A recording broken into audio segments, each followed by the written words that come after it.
He was standing by the fence at the edge of the Lapp property, and I was told, afterward, that he had been pointed out to me at 3 different church Sundays before that one. I did not remember seeing him at any of them. What I remember is that Sunday specifically, early June, the fields full and green, the kind of morning that makes Lancaster County look the way people imagine it looks. He was standing by the fence. Someone said his name. I looked. He was taller than I expected. He had his hat in his hands and he was turning it, slowly, by the brim. My father was standing 6 feet away.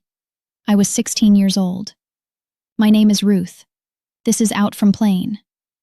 I left old order Amish life at 26, and the story I am telling today starts a decade before that, at a fence at the edge of a church property, with a man whose hat was in his hands, and a father who had already made a decision. If you are finding this channel for the first time right now, I need you to stay.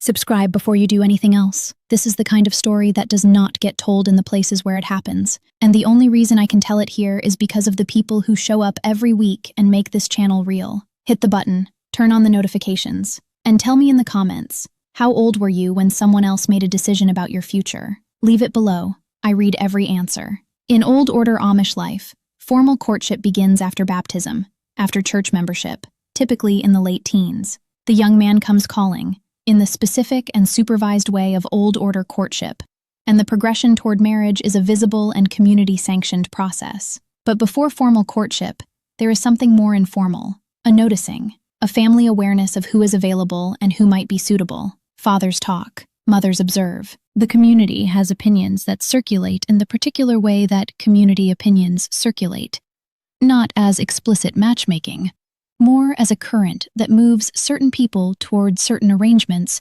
without anyone needing to issue a directive. My father had been in that current for 2 years before the fence at the Lapp property. I had not known I was moving. I was 16 when he was first identified to my father as a possibility. I was 17 when the informal agreement between our families solidified. I was 18 when the formal courtship began. When Elam first came to the house, when my father sat in the front room with us in the correct, chaperoned arrangement, when the thing that had been moving invisibly for 2 years became visible.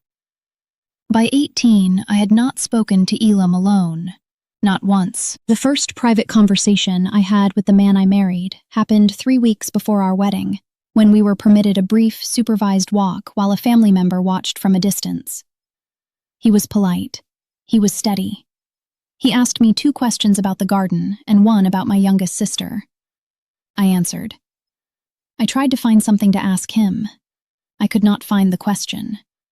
The woman who told me the truth about what had happened, not to be cruel, not from any motivation I have ever fully understood, but who told me plainly, was an aunt on my mother's side, a woman who had herself married at 17, who had left the community in her 40s, who came back to visit occasionally with the careful manner of someone navigating a place that has complicated feelings about her.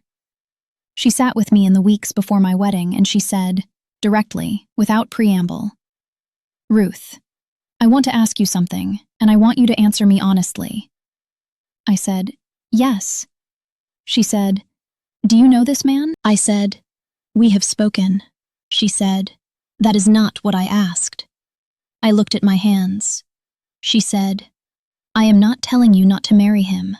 I am asking you to go in with your eyes open. You are 19 years old, and you are about to promise your life to someone who is chosen for you before you were old enough to do the choosing. That is not your fault. It is just true. And knowing it is true is different from not knowing it. I said, what do I do with knowing it? She said, you hold on to the part of yourself that existed before the choosing. You keep her. Whatever happens, you keep her. Here is the twist. Here is what I only understood many years after the wedding. I have a photograph from that June Sunday, the one at the Lapp property. Someone's camera, this was unusual, photographs were not common in our community, but the Lapps had an English neighbor who sometimes came to the summer Sundays and sometimes brought a camera. I found the photograph years after leaving. My cousin had it. She sent it to me.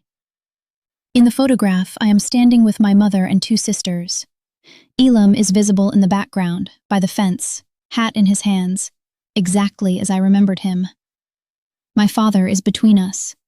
His body is angled slightly toward Elam. His hand is almost, not quite, moving toward the small of my back, like a man about to direct someone, somewhere. I am looking directly at the camera. My face is completely neutral. I have looked at that photograph many times. I think the girl in it knew something was happening. I think she did not have the framework to name it. I think the neutral face is the face of a person who has sensed that something is in motion and has gone still inside it. She went still. I have spent the years since learning to move again. I married Elam at 19. The marriage lasted 4 years before I left. Those 4 years are their own stories, some of which I have told here. But what I want to say about the beginning, about the fence and the hat and my father's shoulders and the 2 years of invisible current, is this. I was not passive. I was not simple. I was not a girl without a self. I was a girl whose self had been moving toward a predetermined point without her knowledge, in a current set in motion by people who loved her and believed they were doing right by her, and had no framework for understanding what they were taking from her. My aunt told me to keep the part of myself that existed before the choosing. I kept her. She is the one telling you this story. She is still here.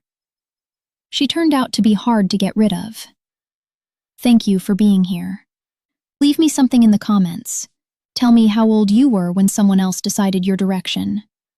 Tell me if you were kept or lost in the process. And subscribe, please. Every week I come back here, and the people who have subscribed are the people I come back for. Subscribe, turn on notifications, tell someone who needs to hear this that the channel exists. I will see you next week.